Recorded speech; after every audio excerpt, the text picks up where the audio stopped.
This is a dialogue which we've had in Ojai, California. We had there 8 dialogues between Dr. Bohm and myself, and 2 here, and 1 day before yesterday. So may we continue with that dialogue, and if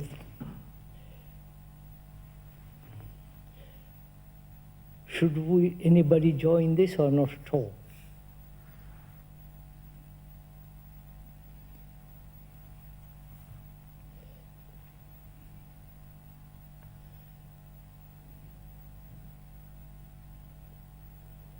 We're asking if anybody feels like joining this, unless it is very, very serious. Would they join, or if they don't want to, it's all right. So it's a conversation between Dr. Bohm and myself. Let's get on with it.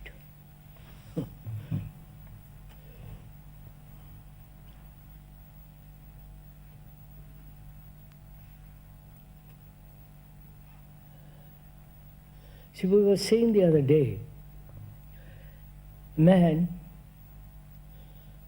a human being who has worked his way through all the problems of life,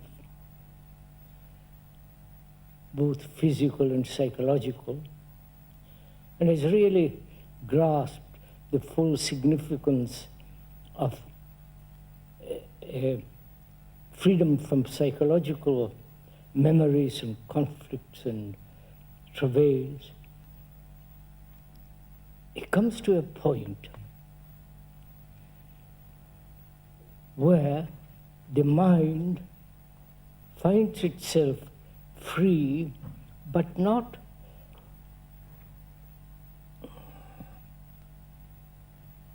hasn't gathered that supreme energy to go beyond itself. That's what we were discussing the other day. Can we go on from there? Right, sir? Yes.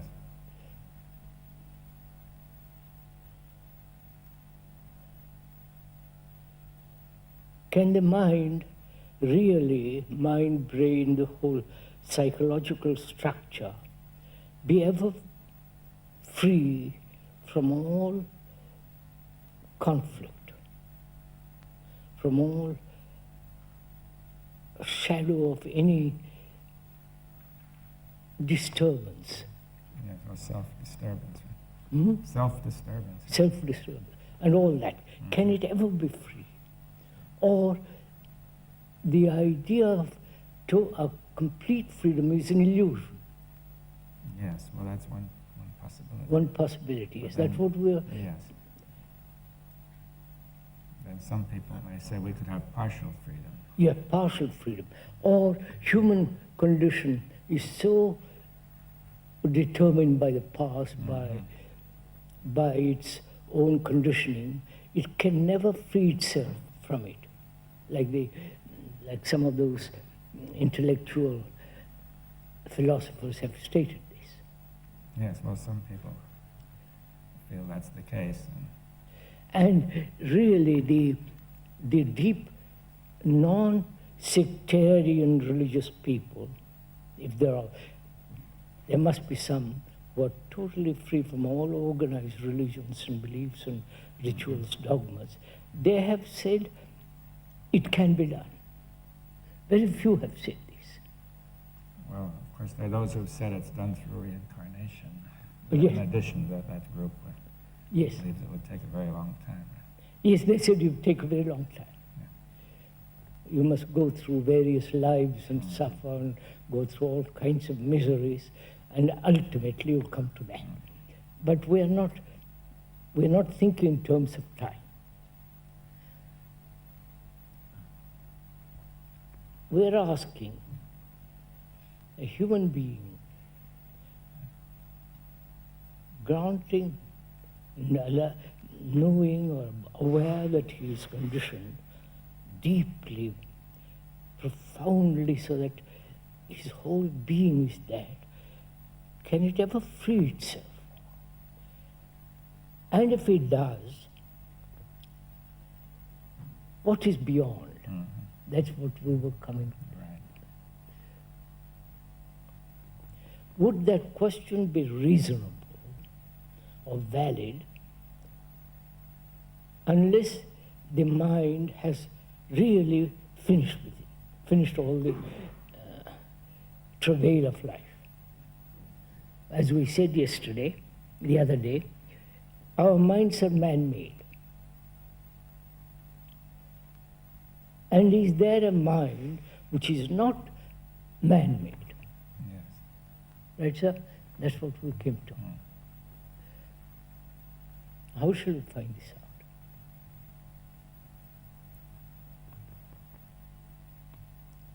We all know the man-made mind, with its consciousness, with all its content, and so on and so on. Did we go through that? No. No, Well, we've done that already. already. It's the man-made mind. It is possible that it can free itself from its own man-made mechanical mind. Yes, I think there's this kind of a difficult thing to express there, which is that if this mind is totally man-made, totally conditioned, then in what sense can it get out of it? You see that, this is the kind of thing to say. If you said that it had at least the possibility of something beyond. Then it becomes a reward, a temptation, a thing to be. Well, I think the the question is of being able to put this consistently or logically. There seems to be an inconsistency in saying that the mind is totally conditioned and yet it's going to get out, you see. I'm not saying it is inconsistent, but it may appear to be inconsistent, at least. I understand that question, but if one admits that there is a part which is not conditioned, Yeah. then we enter into Well, quite that's a another different, inconsistency. yeah, into another inconsistency. We, in our discussion, we've said the mind being deeply conditioned, it can free itself through insight. That is the real clue to this. Would you agree to that? Yes. That insight we went into, what it is, the nature of it. And can that insight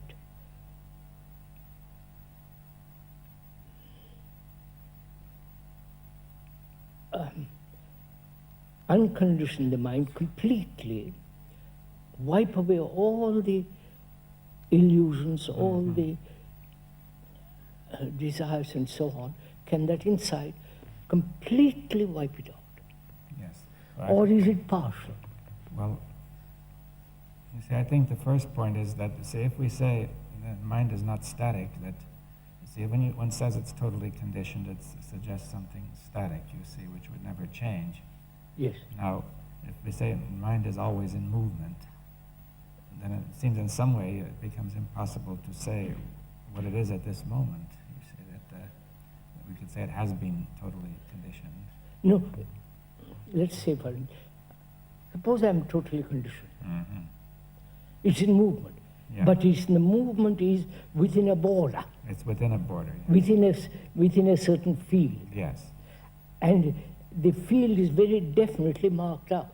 Yes. It can expand, it can contract, Mhm. but the boundary is very, very limited, definite. Yes.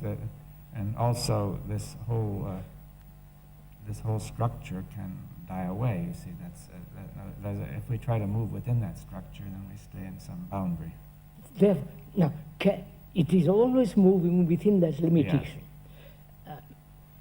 Can it die away to that? That's the point. That's another kind of movement. I mean, it's a kind Yes, of yes, in another dimension, I think you've yes. said.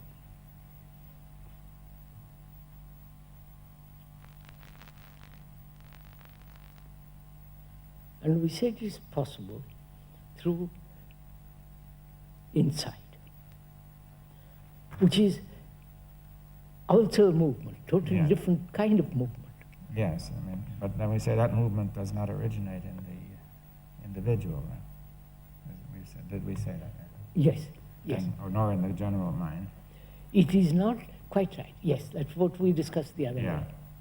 It is not a particular, the inside of a particular, of the particular or the general. Yeah. We are then stating something quite Yes. outrageous. Yes, I think that looking at that, it rather violates most of the sort of logic that people have been using. That say either the particular and the general should cover everything. You see, in Yeah, terms of yes. ordinary logic. Now, if you're saying there's something beyond both, this is already a question which has not been stated, at least. And I think it has a great importance. How do we then state it, or how do we then come to it? Yes, well, you see, I've been noticing that I think people divide themselves roughly into two groups. You see, one group feels the most important thing, the ground, is the particular, concrete, particular daily activity. The other group feels that the general, the universal, is the ground. Quite. See, one is the more practical type and the other the more philosophical type. Yeah. And in general, this division has been visible throughout history, or also in everyday life, and wherever you look. And now, But, sir, is the general, yeah, we can discuss a little bit, separate from the particular? it's not, but I think most people agree with that. But the question is, what is it that's going to be given primary value? You see, people tend to give emphasis to one or the other, right? That some people give the main emphasis to the particular. But all They to say the the general is there, but if you take care of the particular, the general will be all right. Yes. The others say the general is the main thing, and the universal, and getting that right, you'll get the particular right. You're quite. So there's been a kind of unbalance to one side or the other, a bias in people, in the mind of man. And now what was being raised here is the notion neither the general nor the particular. That's right. And what? That's just it.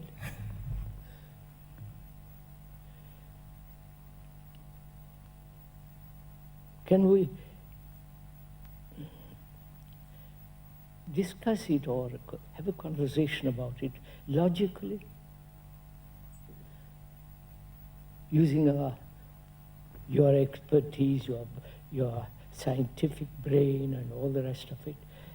And there is this man who is not all that. So can't we have a conversation to find out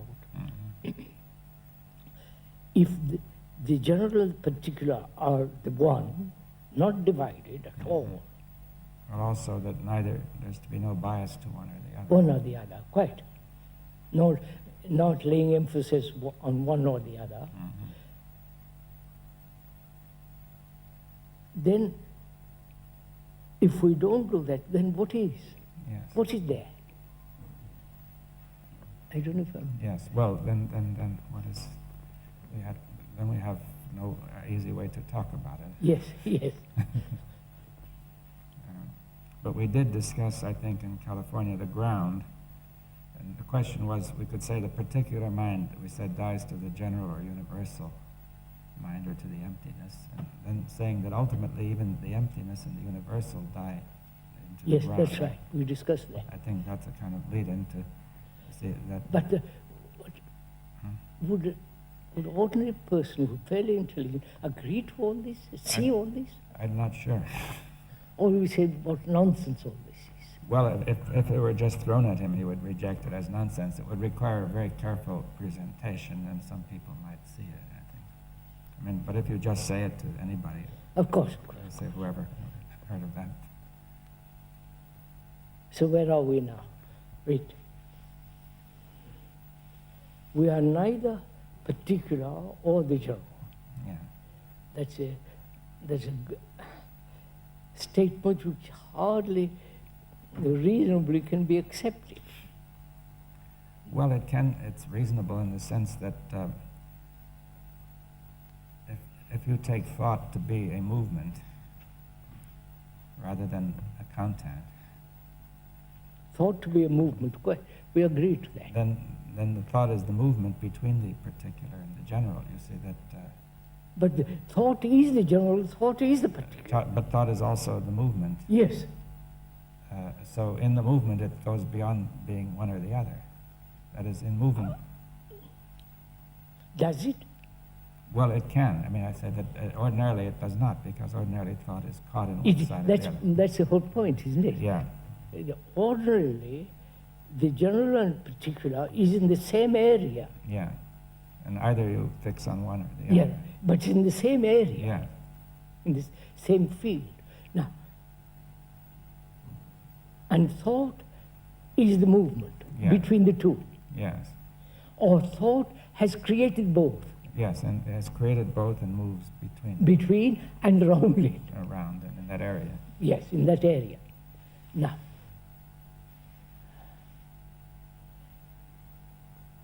and it has been doing this for millennia.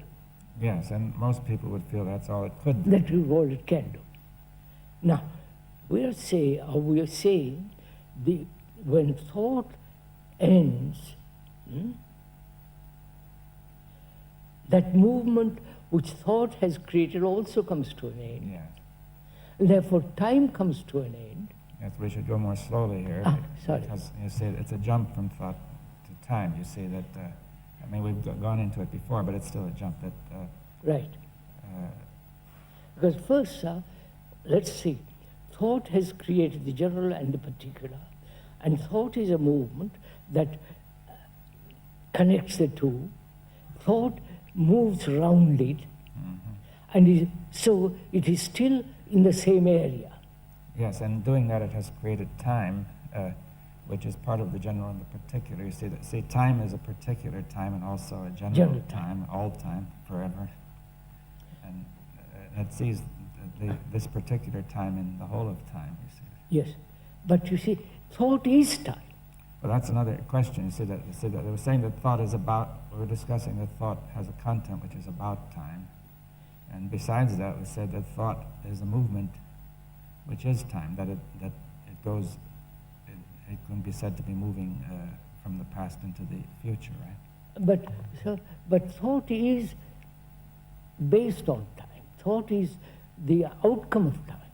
Yes, but then does that mean that time exists beyond thought? You see, if you say thought is based on time, then time is more fundamental than thought. Is that what you want to say? Yes, yes. Yes, so we should go into that. You see, you could say that time is something which was there before thought, or would you put that? Or at least it's at the origin of thought. Time was there when there is the accumulation of knowledge. Well, that has come out of thought to some extent. No, No. no. I act and learn, Yes. right? That action is based on not previous knowledge, Yeah. but I do something, Yes. and in that doing I learn Yes. Well, then that learning is registered in the memory. in the memory, and so on, so on. So is not thought essentially the movement of time? Well, I have to say, in what sense is this learning the movement of time?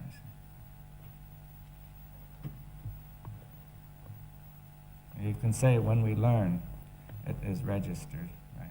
And then that same learning operates in the next experience, what Yes. you have learned. Yes. The past is always moving to the present. Yes, all the time. mixing, fusing with the present, Yes. and the two together are again registered, and it's the next experience, right? So are we saying time is different from thought, or time is thought? Yes, well, this movement of learning and the response of memory into experience and then re-registering, we say that is time, and that is also thought, is that?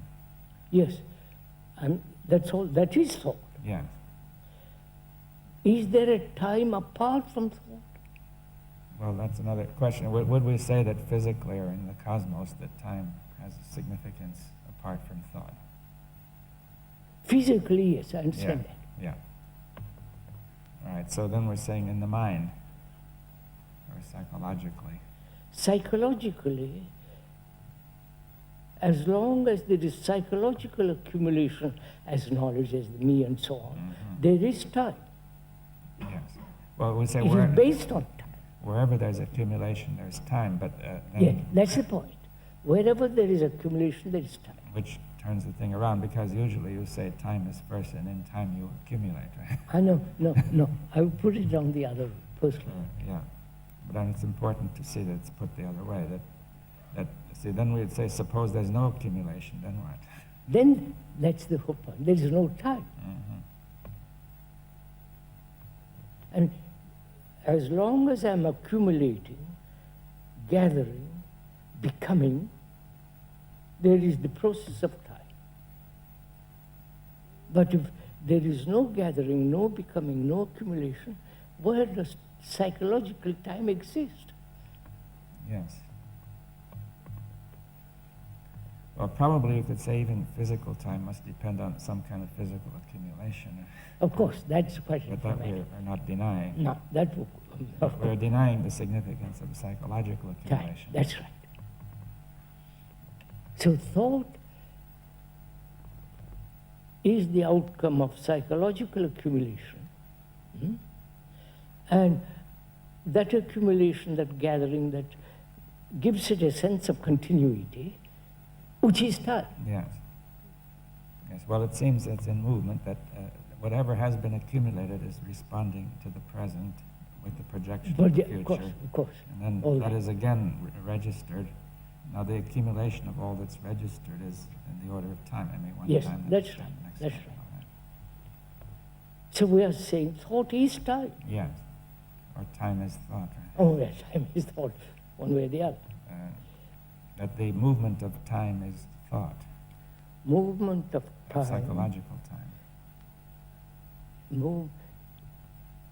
Movement, what are you saying, sir? The movement of psychological time, which is that accumulation. Is time.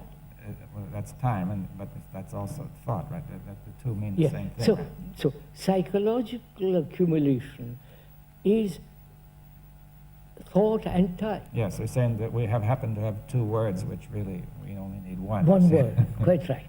But that, because we have two words, we look for two things. You see. Yeah, yes. There is only one movement, Yeah. which is time and thought. Time plus thought, or time thought. Now, can the mind, which has moved for millennia in that area all the time, free itself from that? Yes. Now, why is the mind bound up? Let's see exactly what's holding the mind. Accumulation. Yes, but I meant that's going in a circle. See, why does the mind continue to accumulate? Oh, I think that is fairly clear, because in accumulation there's safety, there's security, apparent security. Yeah, I think that needs a little discussion. See, to say that in a certain area that is even true, that the accumulation of physical food may provide a certain kind of security. Of course. And then, since no distinction was made between the outer and the inner, there was the feeling that one could accumulate inwardly either experiences or some knowledge of what to do. Are we saying the outward necessity of physical accumulation Yes. for security Yes. is necessary? Yes. And that same movement, same idea, same urge moves into the field of psychological field. Yeah. There you accumulate, hoping to be secure. Yes, inwardly, hoping you can accumulate pleasant memories or, Yes, all or right. relationships Ship- or Yes. things you could count on, right? Principles you could count on. So accumulation, psychological accumulation is safety, protection, security. The illusion, anyway. The illusion of security, and in this illusion it has lived. Yes. So it does seem that the first mistake was that men never understood the distinction between what he is to do Outside? physically and what he is to do inside. Yeah, inside. Right? Yes, we said that. Yeah. It is the same movement, outer and inner. But man carried the movement, that procedure which was right outwardly, he carried inwardly without knowing, perhaps entirely ignorant, entirely not knowing that that would make trouble. So where am I now? Where are we now? I, a human being, realizes all this, has come to the point when he says, can I really be free from this accumulated security and thought and time? Psychological time, Yeah. right? Is that possible? Well, if we say that it had this origin, then it should be possible to dismantle it. You see, if it were built into us, nothing could be done. Right? Of course not. It is not certainly built into Yeah, us. but most people act as if they believe it were. Of course, no, that's absurd. But if it's not built into us, then the possibility exists for it to change. Because in some way we said it was built up in the first place through time.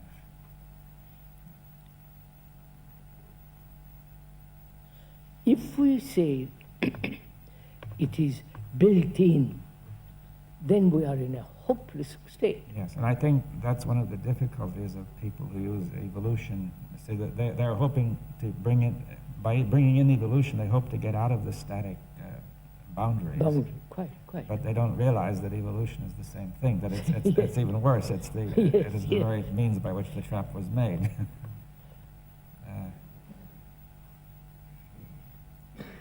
So I come to that point as a human being. I realize all this. I'm fully aware the nature of this. And my next question is,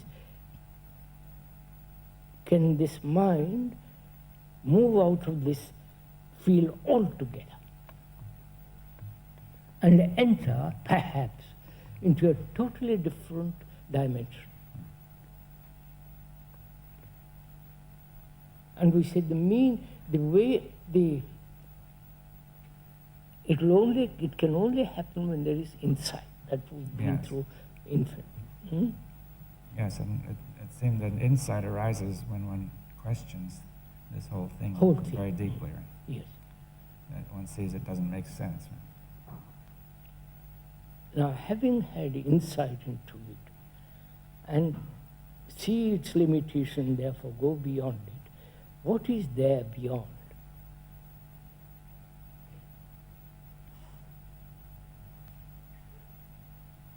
This we talked about a little bit, not only at Ohio, also here.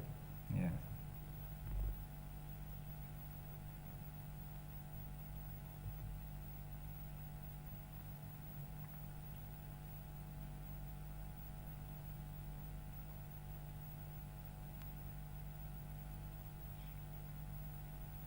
I think we felt that, with the word, very difficult to even bring this into words, but I think we said something has to be done on this line, right? Yes. I think it has to be put into words. Could you say why? It's just because many people might feel we should leave this entirely nonverbal,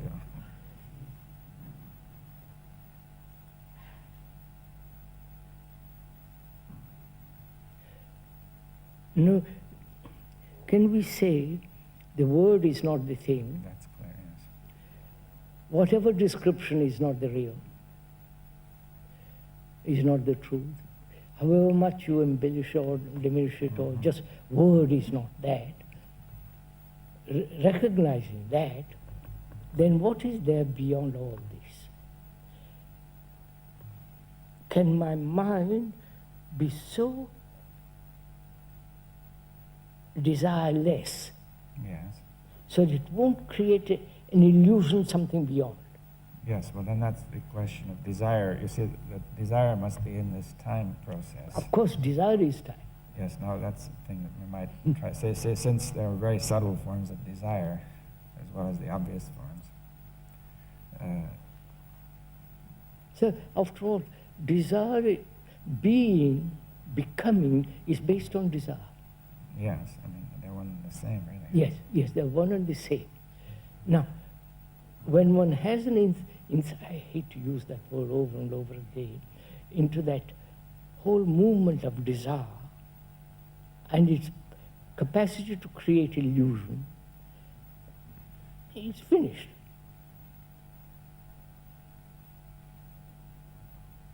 Yes, well, but see, I think that perhaps we should, since this is a very crucial point, we should try to say a little more about desire, you see, that how it's intrinsic in this accumulating process, you know, how it comes out in many ways. You know, for one thing, you could say that as you accumulate, there comes a sense of something missing. Of course. I mean, you feel you should have more, you know, something to finish, complete it, right? Whatever you accumulated is not complete. So, could we go into the question of becoming first, Yeah. and then desire comes into it? Why is it that all human beings, right through the world, have this urge to become? Well, Outwardly understand that, simply. yeah, we have to become stronger and so on. Physically, Yeah. develop your muscle and Your language, your language. logic. And all that. And also, better job, better, more comfort, and so on, so on, so on. But why is there this seed in the human mind of trying to become enlightened? Let's say, use that word for the moment. Trying to become more good, more or better. Well, there must be a sense of dissatisfaction with what's in there already. That's one thing. Is it dissatisfaction? Well, you know, a person feels he would like it to be complete. You see, suppose, for example, he has accumulated memories of pleasure, but these memories are no longer adequate. Adequate. And he feels something more is needed, right? Is that it? Well, to get more, that's one of the questions. I mean, and eventually he feels that he must have the whole, the ultimate. I'm not at all sure whether the word more is not the real thorn. The word more. Yeah, more. More, I will be more, I will have more, I will become. You follow this whole movement of moving forward, More. gaining, comparing, advancing, achieving, psychologically. Yeah, but see, the word more is just implicit in the whole meaning of the word accumulate. Accumulate, of course, Right. of course. So if you're accumulating, you have to be accumulating more. There's no other way to do it, right? So why is there this seed in the human mind? Well, he doesn't see that this more is wrong inwardly. Now, if he started outwardly, to use the concept That's of more, simple. but then he carried it inward. Now, for some reason, he didn't see how destructive it was. Why? Yeah, Why? Why not? Why? Why have fairly intelligent philosophers and religious people who have spent their great part of their great life in why haven't they seen this very simple thing? The great intellectuals and the so-called evolutionary concept and so on, why haven't they seen this simple fact that where there is accumulation, there must be more? Yes, well, they've seen that, but they don't see any harm in it. Wait, no, I'm not sure they see it. Well, no, they've seen that they're trying to get more, you see. They're saying, we're trying to get a better life, you see. During the 19th century, it was the century of progress. Progress, I understand. Improving all the time. All right. But progress outwardly. But they felt inwardly, too, that man would be improving himself inwardly. But why haven't they ever questioned this? Well, yes. Well, what would make them question it?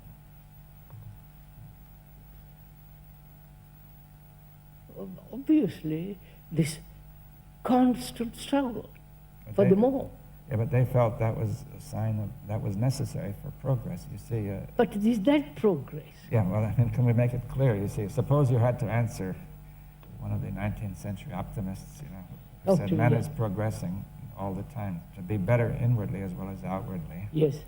Let us admit outwardly, Yeah, he could do it. could outwardly.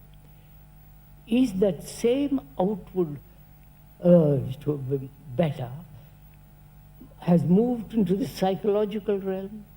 Yes. Now, can we make it clear why it does harm in the psychological realm? The harm is, wait a minute, let's think it out. The harm.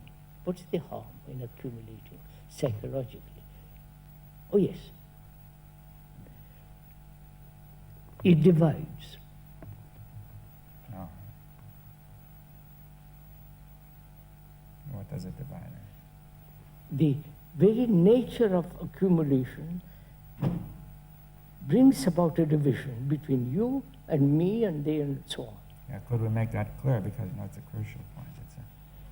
I mean, I can see one thing, that suppose you accumulate in your way and I accumulate in my way.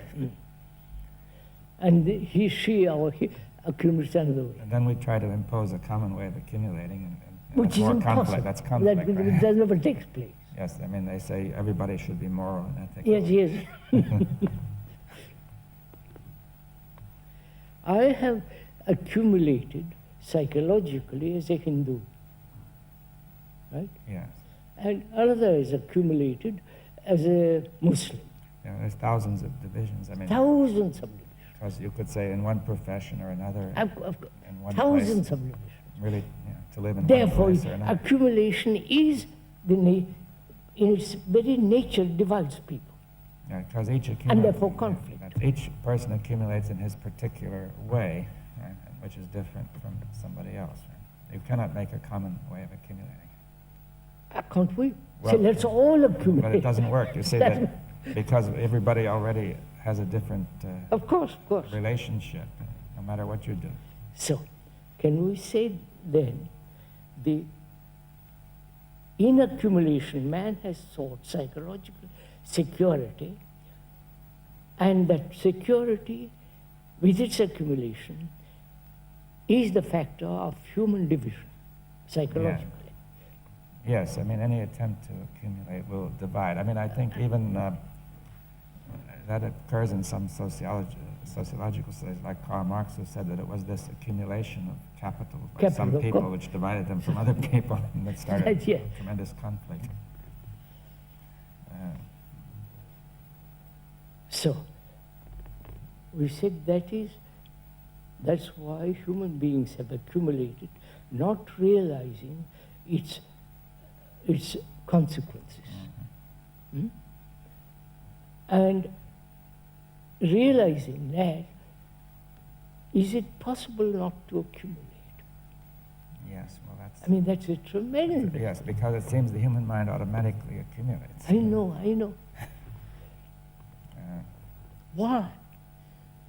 For this very clear and simple reason, in accumulation, as outwardly, it feels safe, secure. Yeah.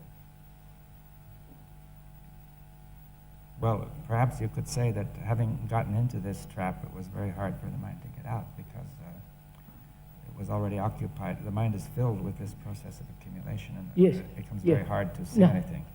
Suppose my mind is filled with this process of occupation, which is psychological knowledge, all that. Can it end? Yes. Of course it can. But if the mind will get to the root of it... Of course it can. Which is that there is it is an illusion that in accumulation there's security.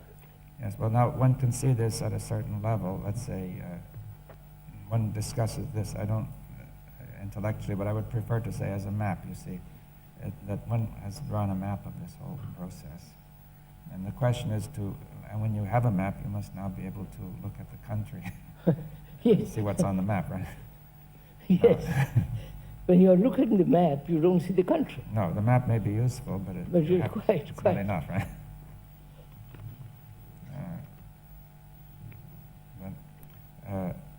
But now we were saying that desire is what keeps people going on with it. Right? Not only desire, but this deep-rooted instinct to accumulate. Like the squirrel. Huh? We Like a squirrel, yes. The squirrel, yeah. For future, for safety. That and desire go together, right? Or it builds up into Of intense course, desire, of right? course. So desire plus accumulation is the factor of division, conflict, and all the rest of it. Because you could say desire really means, the root of the word means need. You see, a person feels he must accumulate more because he needs more. Needs, yes. Now I'm asking, can that end? If it ends through an action of will, it is still the same thing. Well, that's part of desire. Of course. If it ends because of punishment or reward, it's still the same thing. So the mind, one's mind sees this and puts all that aside. Right? But does the mind be free of accumulation?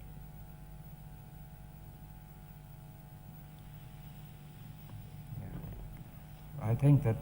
I think it, yes sir, I think it can. It does. That is, have no psychological knowledge at all.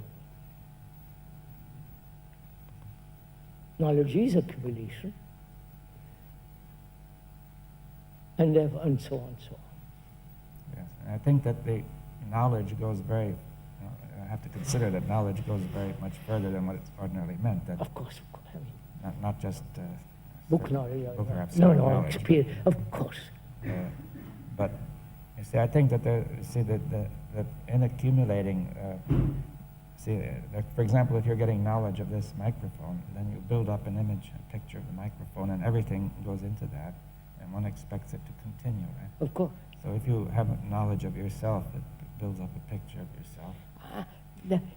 Can one have knowledge of oneself? No, but if you think you have, I mean, if one thinks that there is knowledge about what sort of person you are, that builds up into a picture with the expectation. But to of go course, on. if you have knowledge of yourself, you have built an image already. That's right, yes. But that's the same, that the tendency is to say that there's a transfer of what you do with the outside, saying, as you observe this microphone, you build up knowledge, and that enters into your picture of it and your perception of it. Then you say, I do the same with myself, that I know the sort of person I should be, or I am. And it builds up. You see that there's a lot of accumulation that builds up in forms that we don't ordinarily call knowledge. For example, preferences, Yes, I likes and understand. dislikes. But once you realize psychological accumulation as knowledge is an illusion and destructive and causes infinite pain and misery, when you see it's finished. Yeah, I was trying to say that when you say that, then the question is, very often the word knowledge does not convey all that has to be included. Of course. You see, I could say, okay, I know certain things are knowledge, and it's foolish to build up that kind of knowledge about myself. But then there may be other kinds of knowledge which I don't recognize as knowledge. You see, I say that's... What are the kinds of knowledge that one has? Preferences, like and dislike, Yes. Habits, prejudice, habit, all that is in the image that one has created. Yes. Yes. Now, you see, man has developed in such a way that image seems extraordinarily real. Yes. And therefore its qualities don't seem to be knowledge, you see.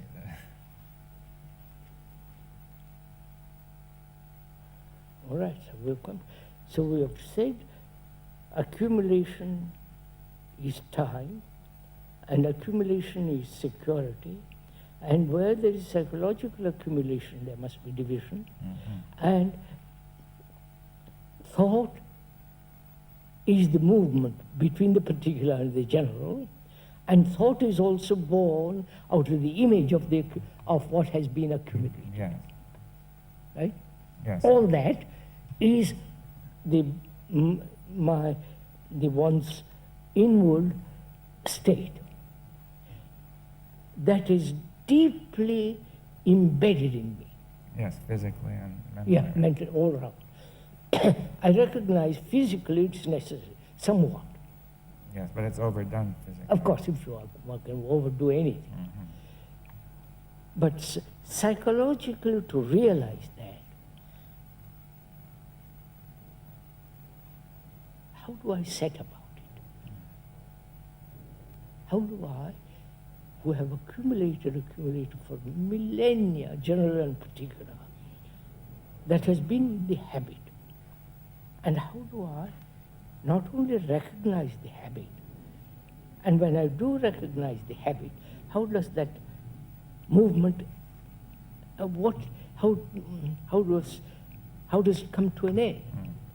That is the real question. Yes.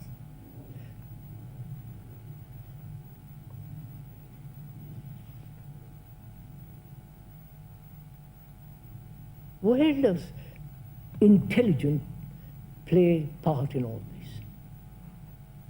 You follow what I'm Yeah. saying?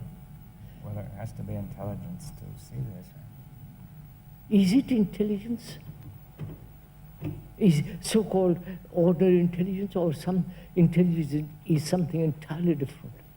Well, yes, it's clear that I don't know what people ordinarily mean by intelligence, but if they mean just merely the capacity to reason, discern, to discern distinguish, and all that, yeah. to solve To use logic and technical so, yeah. problems, economic Mhm. problems, so on, so on, so on. I wouldn't call that. I would call that partially intelligence. It's not real. Right, yeah, could call that skill in thought. I mean, so- Skill in thought. All Yeah. right, skill in thought. Yeah. But intelligence, now wait a minute, that's what I'm trying to find out. I realize this. Mhm. Accumulation, division, security, the general and the particular thought.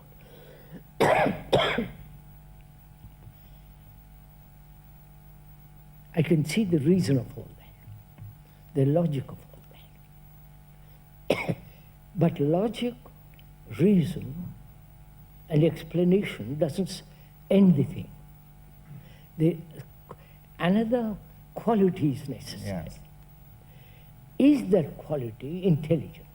I'm trying to move away from insight for a while. Yeah, well, not to repeat the word. Huh? Not to repeat the word too much. Too much.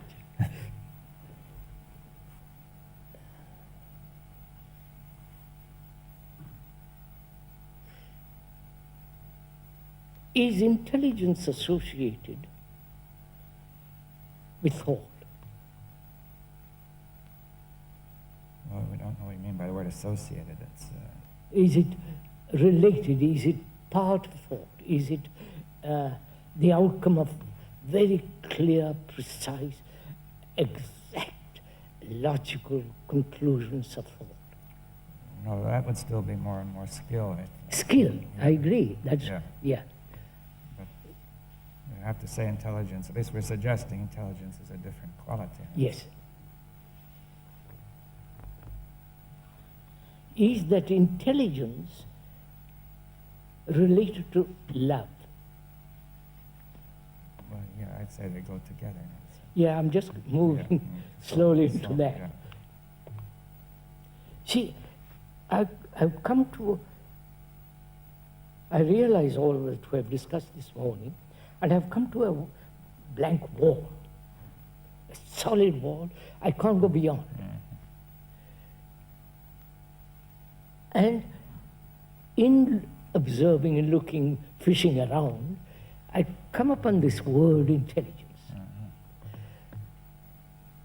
And I see the so-called intelligence of thought, skill and all that is not intelligent. So I'm asking further, is this intelligence associated or related or part of love?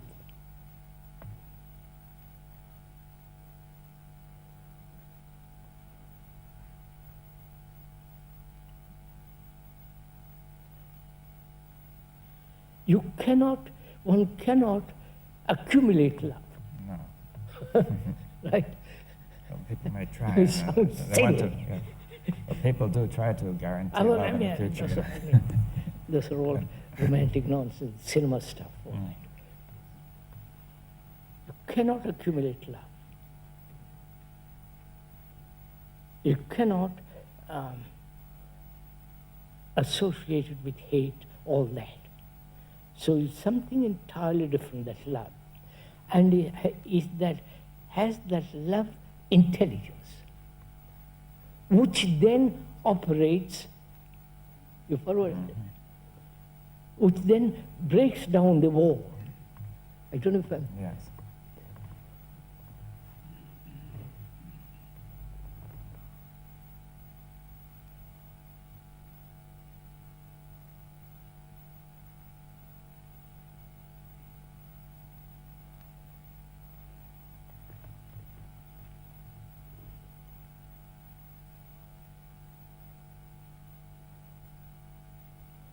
All right, so let's begin again. I don't know what that love is.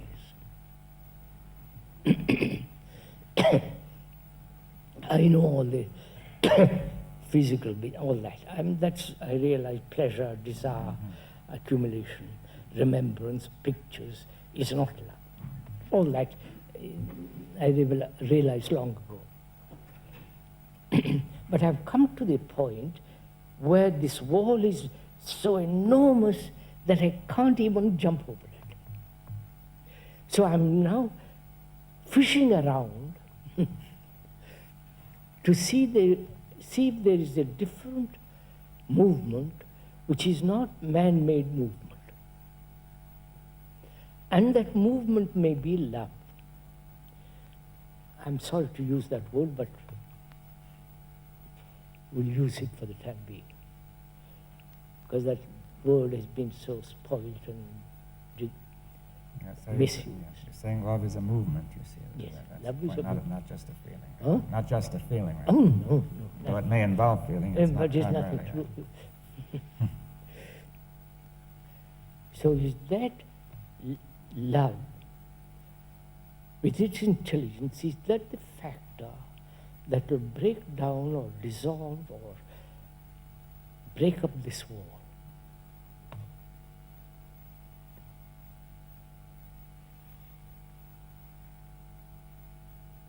Not I love you or you love me, right? It's nothing, it's not personal or particular. It's not general or particular. It is something beyond, right? Yes. Yes, so that's a point that, of course, is hard. You know, that has been part of the background of man to make love a particularized or particular things or individuals.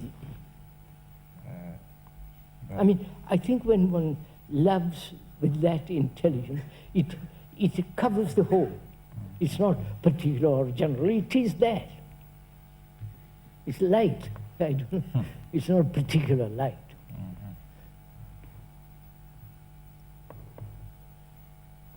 All right, then, if that is the factor that will break down the wall, which is in front of me, then I don't know that love. As a human being, having reached a certain point, I can't go beyond it to find that love. What shall I do? What is not do or not do, but what is the state of my mind when I have realized any movement this side of the wall is still strengthening the wall, right? So I realized that, and through meditation or whatever you do, there is no movement, but the mind can't go beyond it. But you come along and say, look, that wall can be dissolved, broken down, if you have that quality of love with intelligence. And I said, excellent, but I don't know what it is. What shall I do? I can't do anything. I realize that. Whatever I do is still within this side of the wall. Right? So, am I in despair? Obviously not. Because if I'm in despair or depressed, I'm still moving in the same field. So all that has stopped. Realizing that I cannot possibly do anything,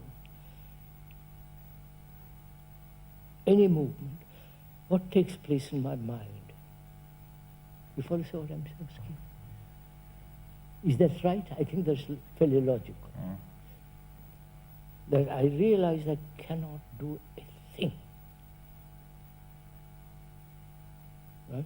Yeah. So what has happened to the quality of my mind, which has always moved either to accumulate, to become, to all that has stopped.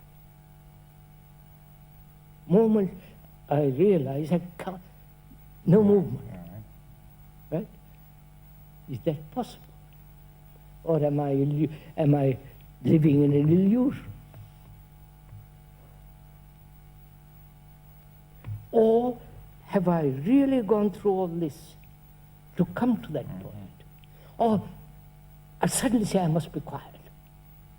I don't know if I'm correct. Yes, I understand, yes. I mean, that's part of the same process. It's part of the same process. To project from the past. So has my mind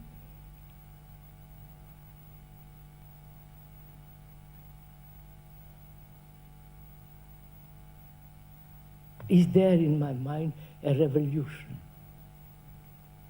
Revolution in the sense that movement has completely stopped.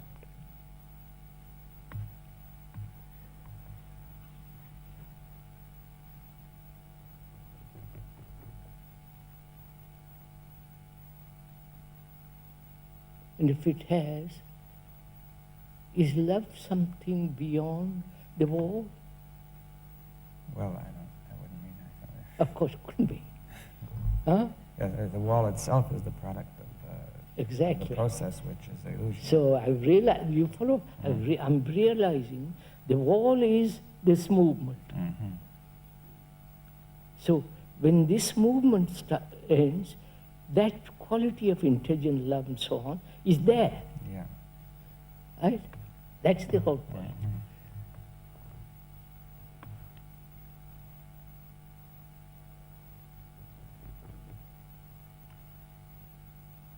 Yes, could one say the movement ends, the movement sees its own, that it has no point. I mean,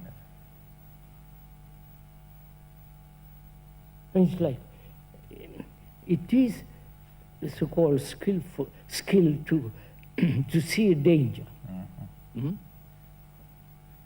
Well, it could be. Yes. Any danger demands certain amount of awareness. Yes. But I have never realized as a human being the accumulative process is a tremendous danger. Yes, because that seems to be the essence of security. Yes, of course, all the rest of it. But, Now you come along and point it out to me. See, and I'm listening to you very carefully, and I see, and I actually perceive the danger of that.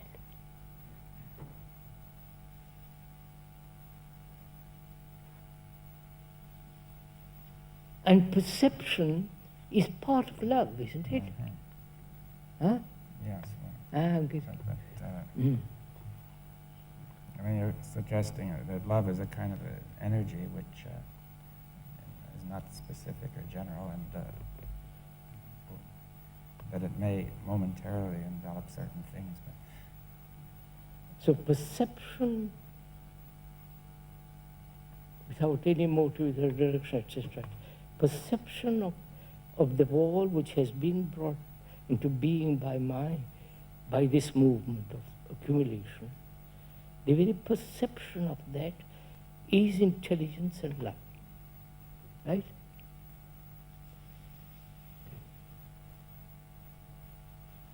We better stop. It's supposed to Right. Huh? Right. Phew.